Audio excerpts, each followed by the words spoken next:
So technology has changed the way we do a lot of things, and soon we will see some big changes in the medical field if everything goes as planned. And some people that are on the cutting edge of that are here with us this morning. They're from InteractiveMD. I've got Gen Sugimoto and Dr. Kevin Friedman, who have come together to make this whole thing happen where I can actually see a doctor online. That's correct. So how does it all work? Patients can log on to the system. They can connect with a physician licensed in their state by video conference, by telephone, or secure email. Everything's recorded. It ties in with a digital medical record, and they can be shared with their primary care physician. It can be reviewed at any time later in the future. So this is something that you could use in addition to the doctor you already see, or if you don't have a regular physician, right?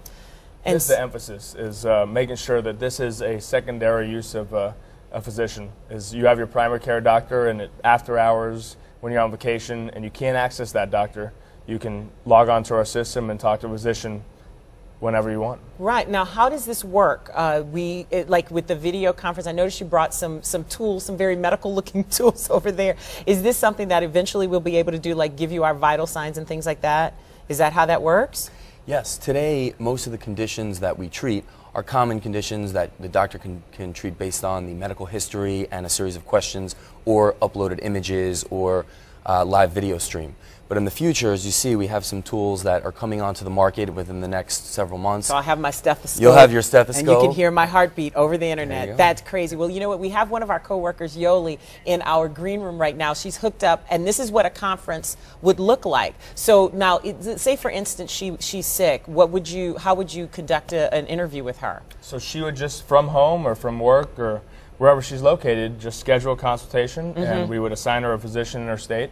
And the physician would log on to their account, and they would immediately access, they would see a extensive medical history that she had propagated, and then log on, the patient would log on, and there she is. There she is. That's pretty cool. And if you wanted to, like say she had a sore throat or something like that, you'd be able to actually look at it because you got the camera right there. So show us your throat, Yoli. I don't think she can hear us. I can hear. Yeah, just open your mouth wide so the doctor can see you. Okay. Hold on. That's pretty cool. Oh, wow. So they're taking the camera and they're actually going to examine her. This is some really interesting stuff. I know there's one last quick question for you. Do you take insurance? Because clearly if people are using this as an extra thing, they might want to be concerned about that. Telemedicine is it's exploding, and they estimate that it's going to be a multi-billion-dollar industry over the next several years. Some insurance carriers have been more proactive and have started to cover.